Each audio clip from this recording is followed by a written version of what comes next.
અમદાવાદના Sarkhej police station હદ વિસ્તારમાં હાલ વહીવટદાર વિપુલ આહિર અને બળવંતસિંહના મેળાપીપળામાં સટ્ટો અને જુગારધામ ચલાવતા ઈસમો બેફામ બન્યા છે।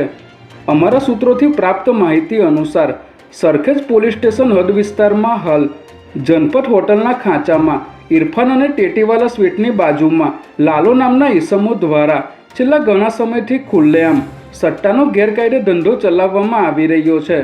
વહીવટદાર વિપુલ આહિર અને બળવંતસિંહની ભાગીદારીમાં શખ્સો દ્વારા અહીં મોટા પાયે સટ્ટાનું નેટવર્ક ઊભું કરવામાં આવ્યું છે। ત્યારે આ વિસ્તારમાં ખુલ્લેઆમ સટ્ટા બેટિંગનો વેપલો ચલાવતા આવા ઈસમો સામે કાર્યવાહી કરવામાં સ્થાનિક પોલીસ નિષ્ફળ નીવડી હોય તેવું જણાઈ રહ્યું છે।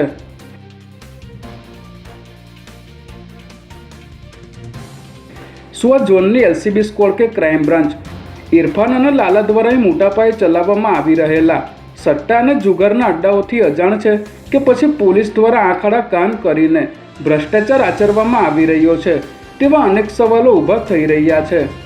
આ ઈસમો દ્વારા ચલાવવામાં આવી રહેલા સટ્ટા બેટિંગ અને જુગારના અડ્ડાઓ પર રોજેરોજની લાખો રૂપિયાની હારજીત થતી હોવા છતાં આવા શખ્સો સામે કડક કાર્યવાહી કરવામાં પોલીસને કેમ રસ નથી તેવા અનેક સવાલો ઉઠી રહ્યા છે। ત્યારે અમારા અહેવાલ બાદ આવા ઈસમો સામે ક્યારે અને કેવા પ્રકારની કાર્યવાહી કરવામાં આવશે તેની રાહ જોવાઈ રહી છે।